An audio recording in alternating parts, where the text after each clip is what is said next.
नमस्कार दोस्तों, स्वागत आपके अपनी YouTube चैनल आपके अपने परिवार GK by genius Subhash sir में।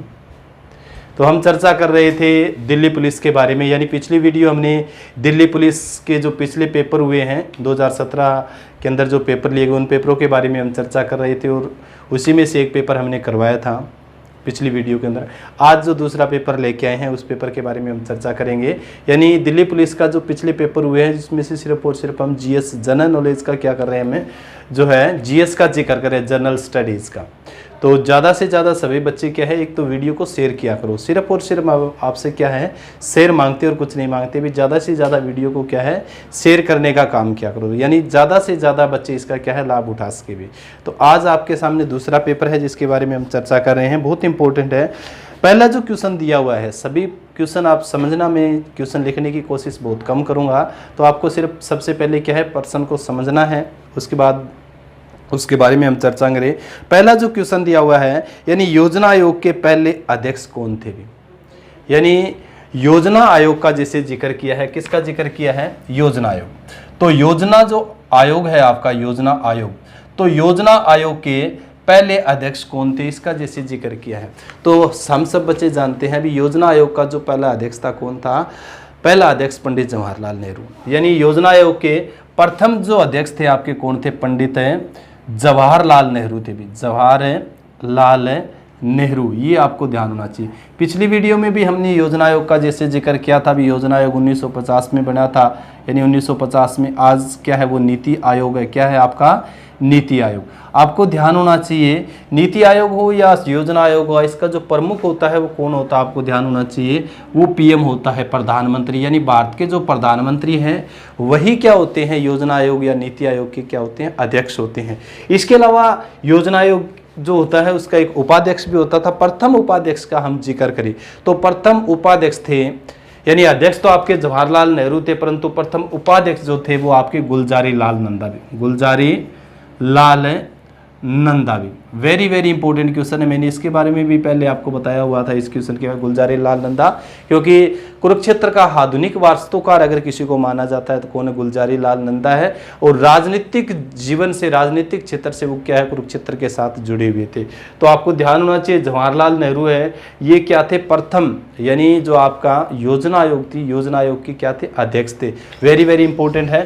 वर्तमान में जैसे जिक्र करते हैं, नीति आयोग जो बना दिया है 1 जनवरी 2015 का जैसे हम जिक्र करते हैं, तो इसके कौन है, नरेंद्र मोदी वर्तमान में इसके क्या है, अध्यक्ष है। और उपाध्यक्ष का जैसे जिक्र करते हैं तो आपको ध्यान होना चाहिए, राजीव कुमार। ठीक है भी।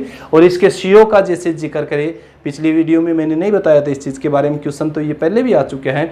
तो इसके सीईओ जो है वो अमिताभ कांत है भी। क्या है, अमिताभ कांत है। वेरी वेरी इंपॉर्टेंट क्वेश्चन है, ये चीज़ आपको ज्ञात होना चाहिए। जवाहरलाल नेहरू के बारे में आपको ध्यान होना चाहिए। अंतरिम सरकार के अंदर भी ये क्या थे, 1946 में जो अंतरिम सरकार बनी थी भारत में, उसमें भी प्रधानमंत्री थे। और स्वतंत्र भारत के प्रथम प्रधानमंत्री का भी जब हम जिक्र करते हैं तो आपके जवाहरलाल नेहरू 1889 के अंदर इनका जन्म हुआ था इलाहाबाद में, और 1964 में इनकी क्या हो गई थी, मृत्यु हो गई थी। और 1964 में मृत्यु होने के बाद में कार्यकारी जो प्रधानमंत्री बनाया गया था उसमें वो भी कौन थे, आपकी गुलजारी लाल नंदा। यानी भारत के 2 बार कार्यकारी जो प्रधानमंत्री बनने वाले जो थे वो कौन थे, आपके गुलजारी लाल नंदा। ये क्वेश्चन भी आपका बहुत बार रिपीट होता है, गुलजारी लाल नंदा का जैसे जिक्र करें। एक बार तो 1964 का जब जिक्र करें पंडित जवाहरलाल नेहरू की मृत्यु के बाद में, और दूसरी बार 1966 में आपको ध्यान होना चाहिए लाल बहादुर शास्त्री की मृत्यु के बाद ये कार्यकारी प्रधानमंत्री बने थे भारत के भी। तो ये बड़ा महत्वपूर्ण क्वेश्चन था।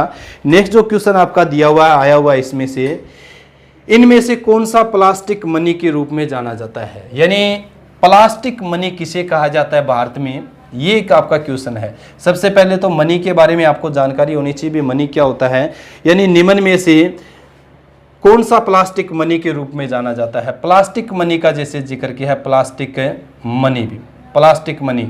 तो आप सब जानते हैं भी प्लास्टिक मनी जो होता है आपका वो क्या होता है, क्रेडिट कार्ड। क्या होता है आपका, क्रेडिट कार्ड। यानी क्रेडिट जो कार्ड है आपका, क्रेडिट कार्ड है, क्रेडिट कार्ड को क्या, जितने भी तरह के जो कार्ड होते हैं, जैसे हम स्विप करते हैं ना, कहीं भी मॉल के अंदर कुछ लेते हैं, या एटीएम कार्ड का जैसे जिक्र करते हैं, जितने भी तरह के आपके जो कार्ड होते हैं वो क्या होती है, आपकी प्लास्टिक मुद्रा या प्लास्टिक मनी होती है। क्या होती है आपकी plastic money. Very very important है।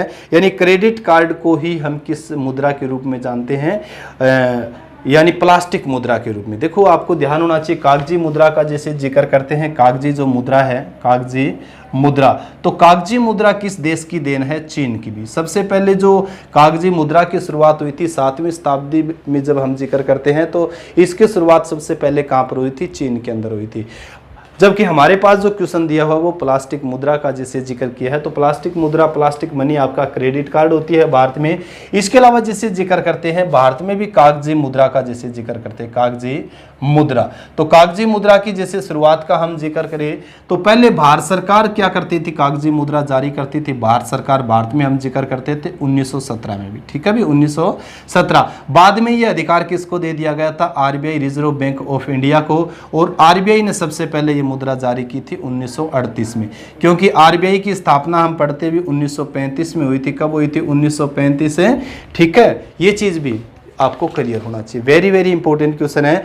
यानी प्लास्टिक जैसे मनी का हम जिक्र करें, इसके अलावा प्लास्टिक मनी का जैसे जिक्र करोगे, प्लास्टिक मनी, प्लास्टिक मनी, तो प्लास्टिक मनी जारी करने वाला जो देश था, जारी करने वाला जो देश, यानी कागजी मुद्रा जारी करने वाला चीन था, और प्लास्टिक मनी जारी करने वाला जो देश था आपका ऑस्ट्रेलिया भी। कौन सा था आपका, ऑस्ट्रेलिया। 1988 का जैसे जिक्र करो 1988 में। वेरी वेरी इंपॉर्टेंट क्वेश्चन है, ये चीजें भी आपको क्लियर होना चाहिए। इसके अलावा देखो मनी कई तरह की होती है, जैसे हम जिक्र करते हैं चीप मनी होती है, इसके अलावा नियर मनी होती है, डियर मनी होती है, ब्लैक मनी होती है, अलग अलग उनके क्या है, नाम है।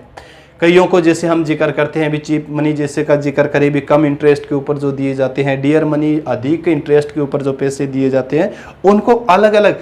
पैसा एक ही है कागजी मुद्रा का जैसे, परंतु उनका लेन देन का जैसे जिक्र करते हैं तो उसको अलग अलग नाम से जाना जाता है, ठीक है। तो आपकी जैसे चीप मुद्रा है, नियर मुद्रा का जैसे जिक्र करते हो, डियर मुद्रा, अलग अलग उनके नाम से भी उनको जाना जाता है। बहुत इंपॉर्टेंट है, ये चीज़ भी आपको क्लियर होना चाहिए। यानी प्लास्टिक मुद्रा किसे कहोगे, तो प्लास्टिक मुद्रा आपका क्रेडिट कार्ड होगा। नेक्स्ट जो क्वेश्चन दिया हुआ है बहुत इंपॉर्टेंट क्वेश्चन है, ये भी आपका नेक्स्ट क्वेश्चन है, शुद्ध राष्ट्रीय उत्पाद प्राप्त करने के लिए। यह समझना है भी क्या चीज जैसे पूछ रहे हैं, क्या जिक्र जैसे कर रहे हैं इस चीज के बारे में। यानी कैसा क्वेश्चन आपका, शुद्ध राष्ट्रीय उत्पाद प्राप्त करने के लिए हम सफल राष्ट्रीय उत्पाद में से क्या घटाते हैं। यानी आपको प्राप्त क्या करना है, शुद्ध राष्ट्रीय उत्पाद प्राप्त करना है।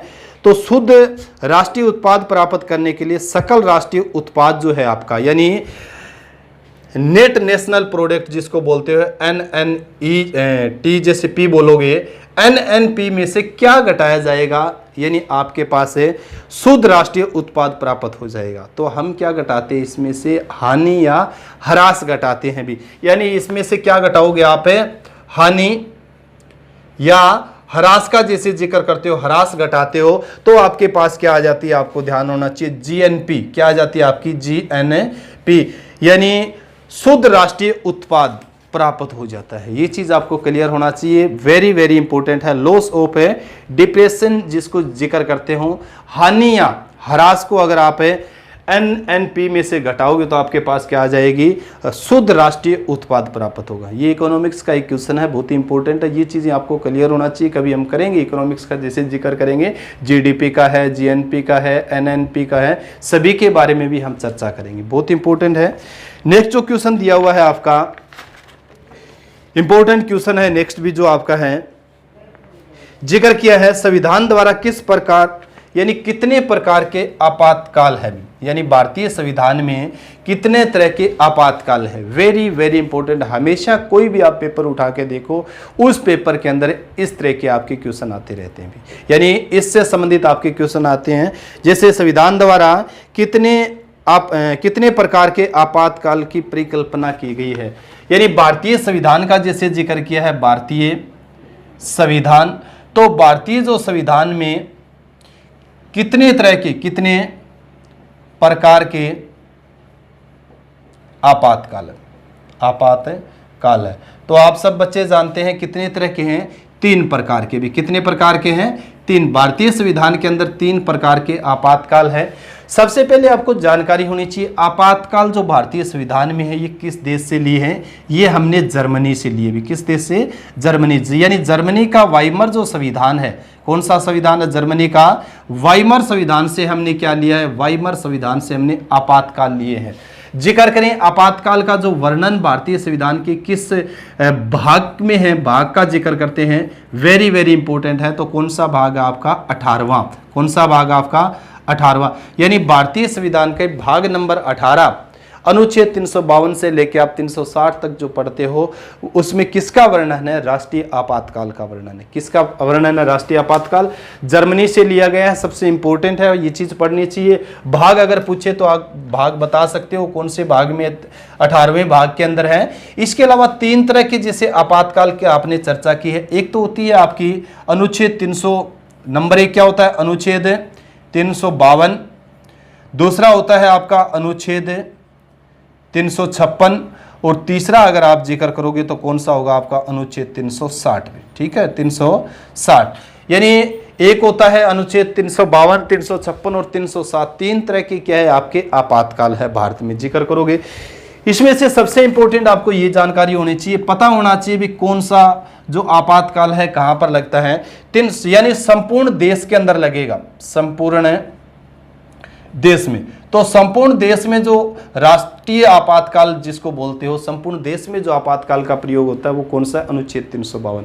आज तक जिक्र करें तो भारत में 3 बार लगा है। कितनी बार लगा है? भारत में 3 बार इसका प्रयोग हुआ है। 3 बार का जैसे जिक्र करोगे, 3 बार अनुच्छेद 352 का प्रयोग किया गया है। 1900 जैसे आप जिक्र करते हो 62 का, 1971 का और 1975 का। ठीक है भी। अब लगता क्यों है, कैसे लगता है, ये चीज भी आपको जानकारी होना चाहिए। अनुच्छेद 352 का प्रयोग तभी किया जा सकता है जब देश के अंदर आंतरिक हालात खराब हो या किसी बाहरी देश ने हम पर आक्रमण कर दिया हो, तब क्या है अनुच्छेद 352 का प्रयोग करके राष्ट्रीय आपातकाल की घोषणा की जाती है। और आपातकाल की जो घोषणा करता है वो कौन करता है? आपके राष्ट्रपति। ये चीज आपको क्लियर होना चाहिए, बहुत इंपॉर्टेंट है। इसके बाद में जैसे जिक्र करते हैं 356 का जब हम जिक्र करते हैं तो 356 का प्रयोग किसी राज्य में होता है भी। यानी 356 का जो प्रयोग किया जाता है 356 ये किसी राज्य, अब हम जैसे पढ़ते हैं ना, यानी राष्ट्रपति शासन लग गया किसी राज्य के अंदर। राष्ट्रपति शासन का मतलब क्या होता है? 356 धारा 356 अनुच्छेद 356 का प्रयोग करके राष्ट्रपति उस राज्य के अंदर क्या है? राष्ट्रपति शासन लगा देता है। अब राज्य का जो राज्यपाल है, यानी राज्यपाल का जैसे जिक्र करते हैं राज्यपाल है, तो राज्य का राज्यपाल क्या करता है? सबसे पहले राष्ट्रपति को आगाह करता है भी इस राज्य का जो मतलब कार्य है सुचारू रूप से नहीं चल रहा है, यानी संविधान के अकॉर्डिंग नहीं चल रहा है, कानून के अंतर्गत उस राज्य का कार्य नहीं हो रहा है, तो क्या कर सकता है? राष्ट्रपति उस राज्य के अंदर अनुच्छेद 356 का प्रयोग करते हुए राष्ट्रपति शासन लगा देता है। सबसे पहले आपको ध्यान होना चाहिए किस राज्य में लगा था, तो ये पंजाब के अंदर सबसे पहले कहां पर लगा था? ये पंजाब के अंदर। सबसे ज्यादा जिक्र करें तो मणिपुर के अंदर। ये चीज भी आपको क्लियर होना चाहिए, बहुत बार ये क्वेश्चन रिपीट होता है भी भारत में सबसे पहले अनुच्छेद 356 का प्रयोग किस राज्य के अंतर्गत किया गया, किस राज्य में किया गया था? तो आपका पंजाब में। हरियाणा में भी 3 बार हुआ है, वो हरियाणा जीके में हमने बहुत बार इस चीज के बारे में पढ़ाया है। इसके अलावा तीसरा जो आपका रहेगा वो कौन सा रहेगा? तीसरा रहेगा अनुच्छेद 360 भी। यानी 360 ये जो होता है ये वित्तीय आपात होता है भी। क्या होता है आपका? वित्तीय।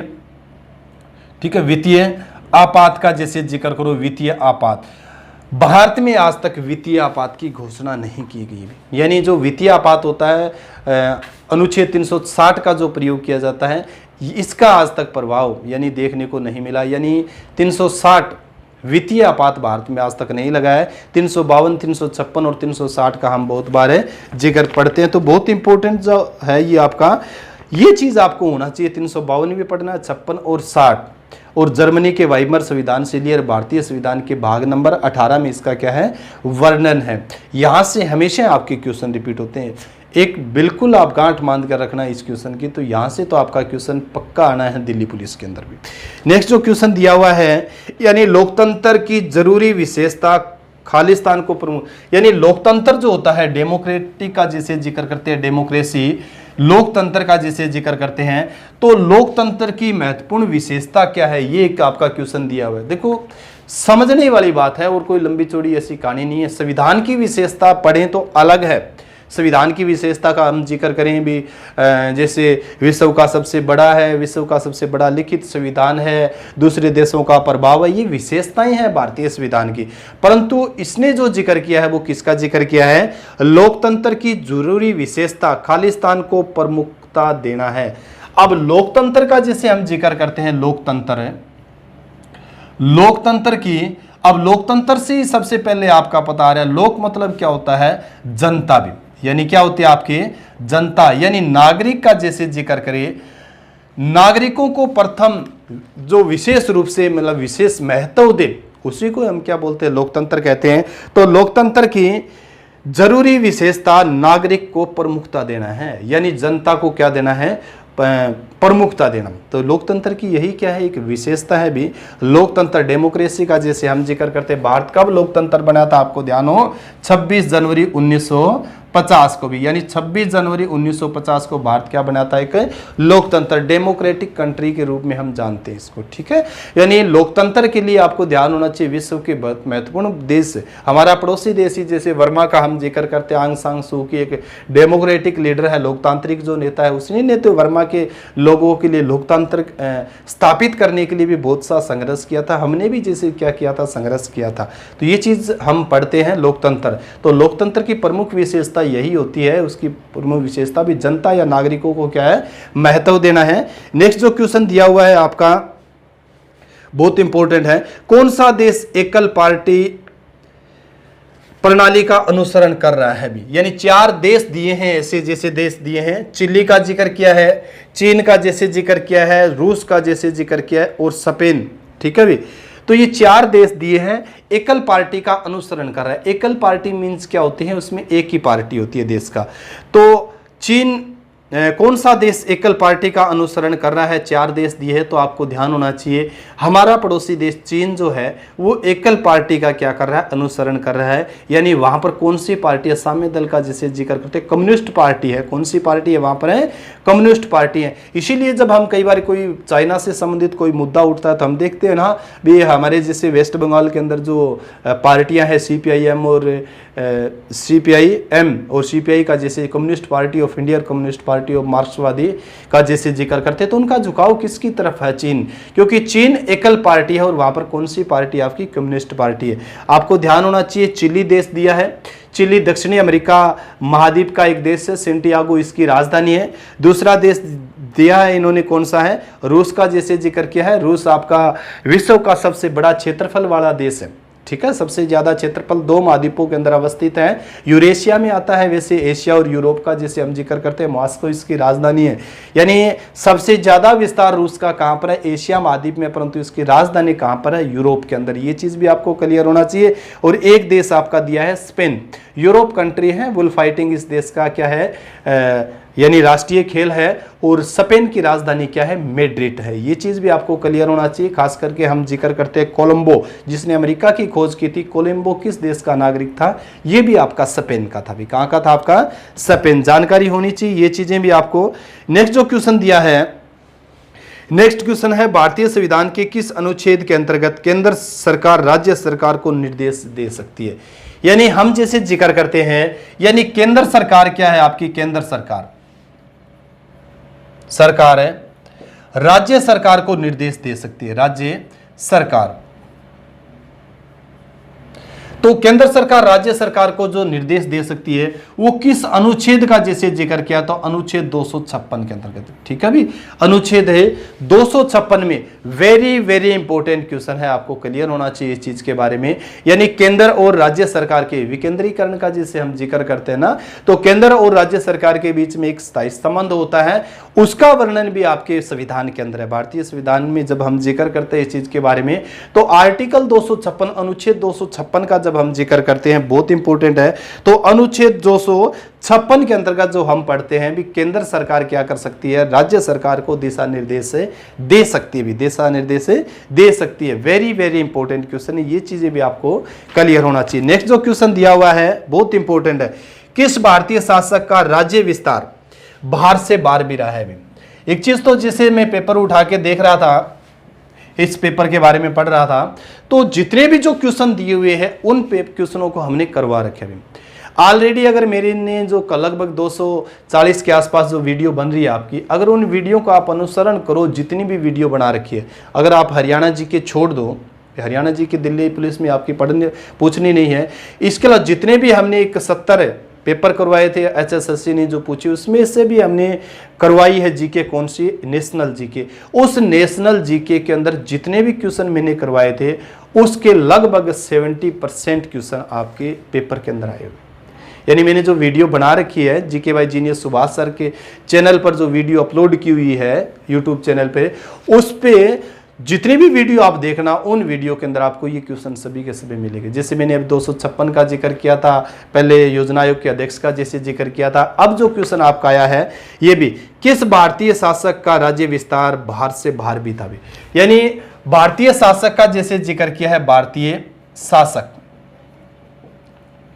भारतीय शासक हैं, यानी किस भारतीय शासक का राज्य विस्तार बाहर से भी बाहर था। तो आपको ध्यान होना चाहिए ये कौन से शासक थे, तो आपके थे बिंबिसार का, जिसे आप जिक्र करोगे, सॉरी, चंद्रगुप्त मौर्य और कनिष्क। यानी कौन सा शासक थे, भारतीय शासक है जिनका जो राज्य विस्तार बाहर से बाहर था। तो एक तो था आपका चंद्रगुप्त मौर्य, और दूसरा शासक कौन था आपका, कनिष्क। भी क्या था आपका, कनिष्क। चंद्रगुप्त मौर्य जो था ये मौर्य वंश का था, भी किस वंश से था, मौर्य वंश से था। और कनिष्क जो आपका था ये कुषाण वंश से था, भी किस वंश से, कुषाण वंश। Very very important question. देखो चंद्रगुप्त मौर्य से संबंधित, मौर्य साम्राज्य से संबंधित भी हमने एंशिएंट हिस्ट्री के अंदर बहुत बढ़िया पढ़ा रखा है, पूरी जानकारी उसके बारे में दे रखी है। कनिष्क के बारे में भी हमने पूर्ण जानकारी दे रही। फिर भी मैं बेसिक सी बात आप लोगों को, बच्चों को बता देता हूं इस चीज के बारे में। चंद्रगुप्त मौर्य का जो राज्य विस्तार था वो आपका बाहर से भी बाहर था भी, ठीक है भी। यानी चंद्रगुप्त मौर्य का जब हम जिक्र करते हैं तो अफगानिस्तान जो आपका है, पाकिस्तान का जैसे जिक्र, इस क्षेत्र के अंदर भी किसका विस्तार था, चंद्रगुप्त मौर्य का।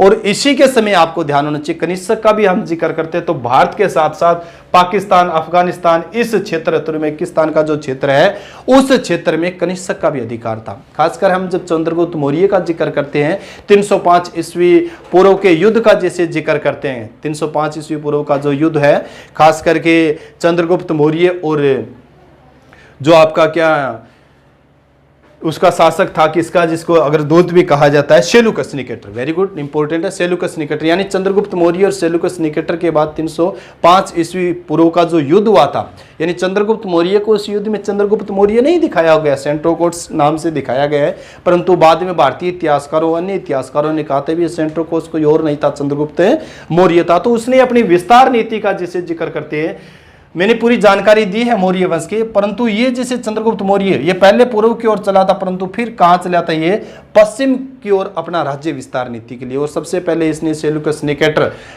निकेटर जो सिकंदर का क्या था, आपको सेल्यूकस निकेटर का जैसे जिक्र चंद्रगुप्त मौर्य के साम्राज्य में उसने क्या भेजा था, आपको ध्यान होना चाहिए, मेघसतनीज, जिसने इंडिका पुस्तक लिखी थी, को भी सेनानायक के रूप में भेजा। तो ये चीजें पढ़ना चाहिए। सेल्यूकस निकेटर आपको ध्यान होना चाहिए।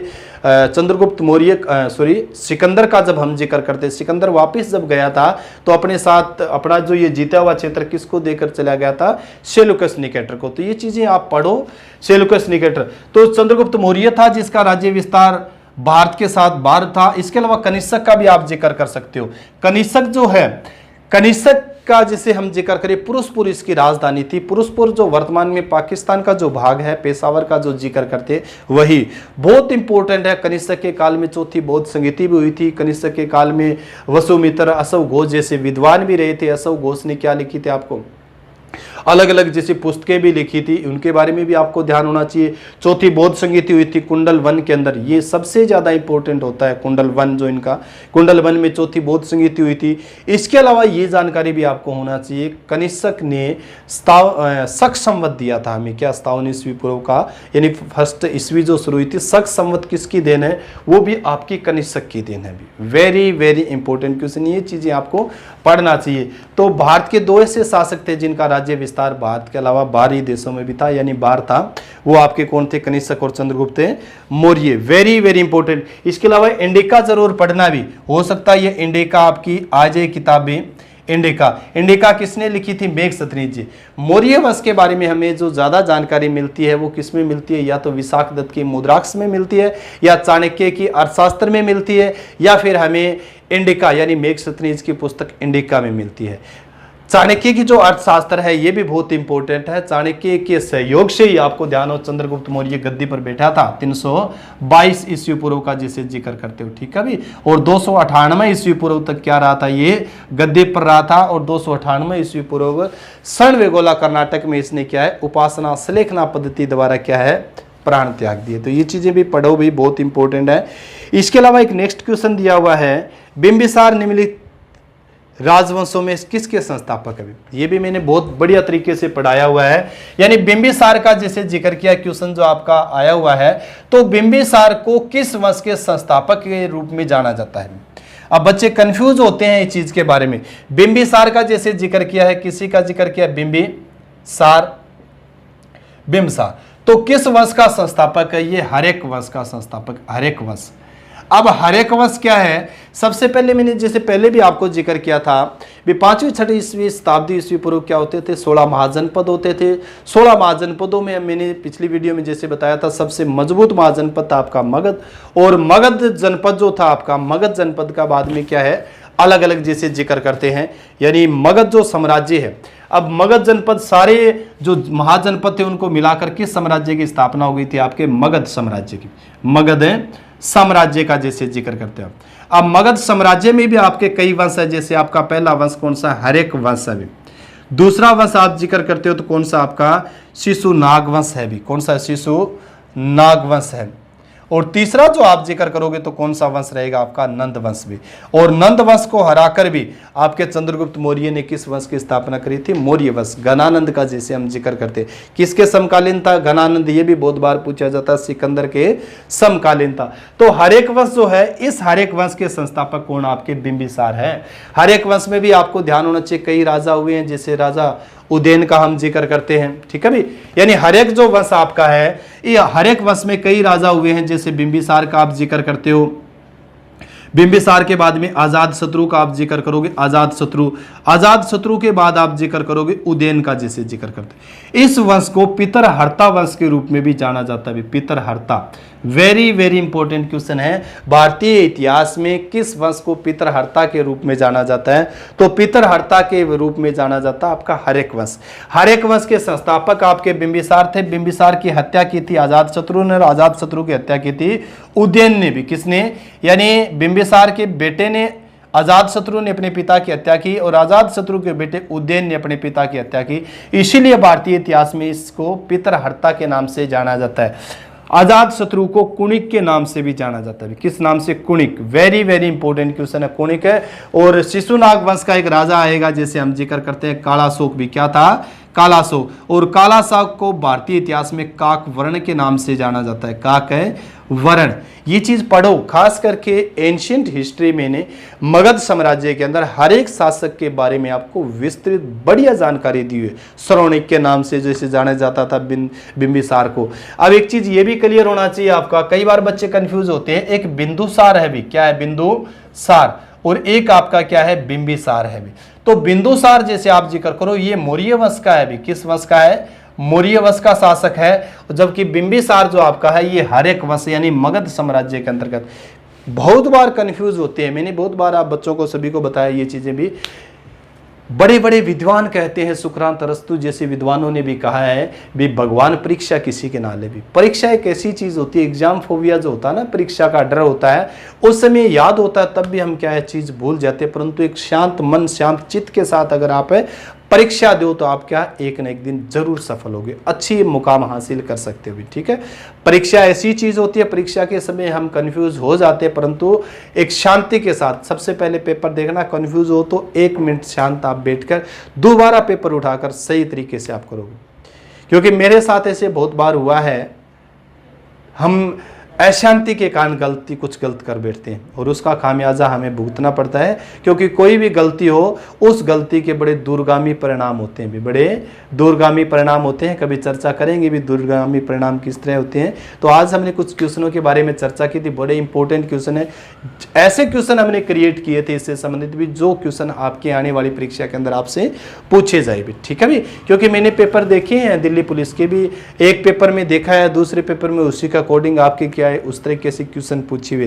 तो इसी तरीके की हमने एक सीरीज से शुरू की है। ब्रिजपाल सर ने कहा भी इस तरह से हम पढ़ाते हैं, बड़ा सहयोग है, बड़ा योगदान है ब्रिजपाल सर का।